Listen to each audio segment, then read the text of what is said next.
তোদেরকে বলেছিলাম যে আমি পার্টনারশিপের ওপরে যে এমসিকিউ গুলো দিয়েছিলাম তার কিছু অংশ আমি ভিডিও করে পাঠাবো, যাতে করে ক্লাসে কিছুটা সময় কিছুটা সময় বাঁচে। তো আমরা এখন যে এমসিকিউ গুলো করতে যাচ্ছি, এই এমসিকিউ গুলোর ক্যারেক্টার হচ্ছে যে স্টেটমেন্ট বেসড এমসিকিউ। তো পরপর আলোচনায় আসি। প্রথম যে ডিসকাশনটা রয়েছে বা কোশ্চেনটা রয়েছে, ভারতীয় অংশীদারি কারবার আইন 1932 অনুসারে অংশীদারি প্রতিষ্ঠানের অংশীদারদের দায় কি হয়? অংশীদারদের দায় হয় হচ্ছে অসীম। প্রিয়াংশুর জন্য বলি, ডান দিকের এক রয়েছে আনলিমিটেড, এটা আমরা জানি। তারপরে অংশীদারি চুক্তির অনুপস্থিতিতে অংশীদারগণ পেতে পারেন কি? শুধু ঋণের ওপর সুদ। এখানে যা পয়েন্ট রয়েছে তাতে রয়েছে ঋণের ওপরে সুদ পেতে পারেন। উত্তোলন হিসাবের যে সবসময় ডেবিট হবে, তার কারণ উত্তোলন হিসাবের যে আমরা ক্যাপিটাল থেকে লেস করি, এই জন্য সবসময় ডেবিট হবে। তারপর তার মানে কি হবে? সি। প্রথমে তাহলে 45-এর হবে বি, 46-এর হবে হচ্ছে গিয়ে সি, 47-এর হবে হচ্ছে সি। তারপর কোনো অংশীদারি কারবারে মূলধনের ওপর সুদ হলো কি? খরচ। তার কারণ অনেক ডিটেল বুঝিয়েছিলাম যে মানে ইন্টারেস্ট অন ক্যাপিটাল হচ্ছে অ্যাপ্রোপ্রিয়েশন অফ প্রফিট, তার মানে এটা একটা খরচ। তার মানে কি হবে? তার মানে এটা হবে হচ্ছে এ। এরপরে আসবো আমরা 49। অংশীদারি চুক্তি না থাকলে অংশীদারি আইন অনুযায়ী তিনজন অংশীদারের মধ্যে লাভ ক্ষতি কি হয়? ইকুয়ালি বন্টন হয়। মানে অংশীদারদের মধ্যে যদি চুক্তি না থাকে তাহলে লাভ ক্ষতির বন্টন হয় হচ্ছে সমান পরিমাণে। তার মানে তিনজন আছে, 1:1:1 হবে। অংশীদারদের মূলধন স্থির মূলধন পদ্ধতিতে রাখা হলে, এই কারণেই কিন্তু আমি তোদের পার্টনার্স ক্যাপিটাল অ্যাকাউন্টটা ডিটেল করিয়েছিলাম। মানে হোয়েন ফিক্সড ক্যাপিটাল মেথড যখন আমরা করি, তখন অংশীদারদের যে মুনাফা সেটা কোথায় ক্রেডিট করা হয়? কারেন্ট অ্যাকাউন্টে ক্রেডিট করা হয়। তো চলতি হিসাব খাত 50-এর বি, ইংরেজিতে সেটা হচ্ছে কারেন্ট অ্যাকাউন্ট। অংশীদারদের চলতি হিসাব খাতের যে ডেবিট হতে পারে, ক্রেডিট হতে পারে, শূন্যও হতে পারে, যাই হোক। তো এখানে কি হবে? সি পয়েন্টটা হবে 51 সি।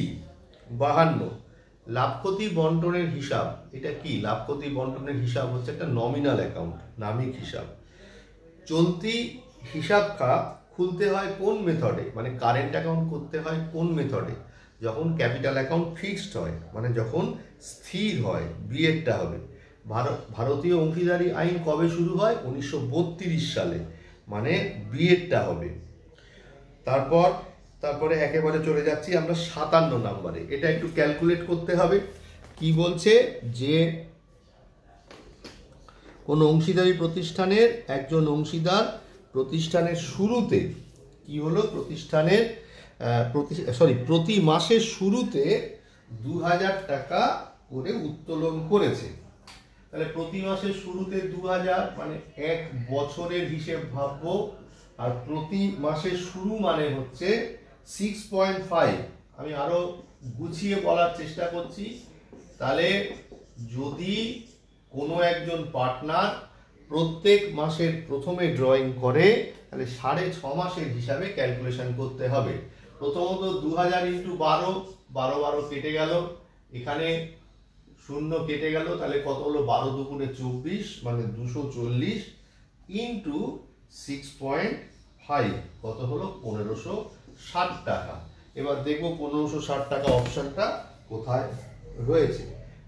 হচ্ছে গিয়ে 57 নম্বরের বি এরটা। তো এরপরে কি বলছে? কোন অংশীদারি প্রতিষ্ঠানের একজন অংশীদার প্রতি মাসের শেষে যদি 2500 টাকা উত্তোলন করে, তাহলে প্রতি মাসের শেষে মানে 2500 × 12, পার্সেন্টেজ কত বলেছে? পার্সেন্টেজ বলেছে 10%। প্রত্যেক মাসের শেষে ড্রয়িং করলে 5.5 মাসের হিসাবে ইন্টারেস্ট ক্যালকুলেশন করতে হবে। হলো তাহলে কি হলো? 25 × 10 মানে 250, 250 ইন্টু হচ্ছে 5.5 করলে কত হয়? 1375 টাকা। কত হলো? 1375 75 টাকা। তা 1375 কোথায় আছে দেখি, সি আছে, তাহলে 56 সি হবে। তারপরে একটি অংশীদারি প্রতিষ্ঠানে অর্জিত নিট মুনাফা কত বলছে, 2,10,000 টাকা, এবং অংশীদাররা নিট মুনাফার ওপর 5% দস্তুরি পায় তাদের দস্তুরি বাদ দেওয়ার পর। তোদের সেই অঙ্ক করতে গিয়ে শিখিয়েছিলাম আফটার চার্জিং সাচ কমিশন, মানে ওই কমিশনটা চার্জ হয়ে যাওয়ার পর, তার মানে কি করতে হবে, 2,10,000 ইন্টু 5/105 করতে হবে। যখনই আফটার চার্জিং থাকবে তার মানে সেটা চার্জ হয়ে যাওয়ার পর, তার মানে 2,10,000 ডিভাইডেড বাই 105 ইন্টু 5 করলে কত হবে, 10,000 টাকা। 10,000 টাকা হচ্ছে আমার কমিশন হয়ে গেল। তারপর অংশীদারদের স্থির মূলধন হিসাবের যে স্থির মূলধন পদ্ধতিতে কি হয়, অংশীদারদের স্থির মূলধন হিসাবের যে স্থির মূলধন পদ্ধতিতে, তাহলে আমরা যখন মানে ফিক্সড ক্যাপিটাল মেথড করি, দেখবি তোদের যে অঙ্কটা করিয়ে এসেছিলাম সেই অঙ্কে প্রথমে বাই ব্যালেন্স বিএফ ছিল, তারপরে বাই ক্যাশ ছিল, তারপরে টু ক্যাশ ছিল, মানে কিছু টাকা পয়সা তুলেছে, তারপরে আলটিমেটলি গিয়ে কি হয়েছে, টু ব্যালেন্স সিডি হয়েছে। তাহলে টু ব্যালেন্স সিডি হয়েছে মানে কি, ওটার মানে অংশীদারদের স্থির মূলধন পদ্ধতিতে আমরা কি বলতে চাইছি, কোশ্চেনের উত্তরটা তাহলে কি হবে, সর্বদা ক্রেডিট হবে। আমার মনে হয় এই যে কথাটা বললাম একটু জড়িয়ে ফেললাম। তাহলে পার্টনার্স ক্যাপিটাল অ্যাকাউন্টের দিকে তাকাবি, দেখবি বাই ব্যালেন্স বিএফ করেছি, তারপরে বাই ক্যাশ করেছি, তারপরে টু ক্যাশ করেছি, করবার পর টু ব্যালেন্স সিডি হয়েছিল। টু ব্যালেন্স সিডি কেন হয়েছিল, তার কারণটা হচ্ছে কি, ক্রেডিট দিকটা বেশি ছিল তাই। তার মানে যখন স্থির মূলধন পদ্ধতিতে আমরা পার্টনার্স ক্যাপিটাল অ্যাকাউন্ট খুলবো, সবসময় তার ক্রেডিট জের হবে, মানে অর্থাৎ 60 নম্বরের বিএডটা হবে। অংশীদারি চুক্তিপত্রের নিবন্ধন বাধ্যতামূলক নয়, ঐচ্ছিক, 61 সি হবে। অংশীদারদের চলতি হিসাব খাত হলো একটা ব্যক্তিগত হিসাব খাত। কিরকম হিসাব খাত, ব্যক্তিগত, তার কারণটা চলতি হিসাব খাতও পার্ট অফ ক্যাপিটাল অ্যাকাউন্ট। তাহলে ক্যাপিটাল অ্যাকাউন্ট কি, ক্যাপিটাল অ্যাকাউন্ট হচ্ছে আমার পার্সোনাল অ্যাকাউন্ট, তাহলে এটাও পার্সোনাল অ্যাকাউন্ট। আচ্ছা, তারপর অংশীদারি চুক্তির অবর্তমানে অংশীদাররা ঋণের ওপর বার্ষিক 6% হারে সুদ পাওয়ার অধিকারী, বাকিগুলো একটাও হবে না।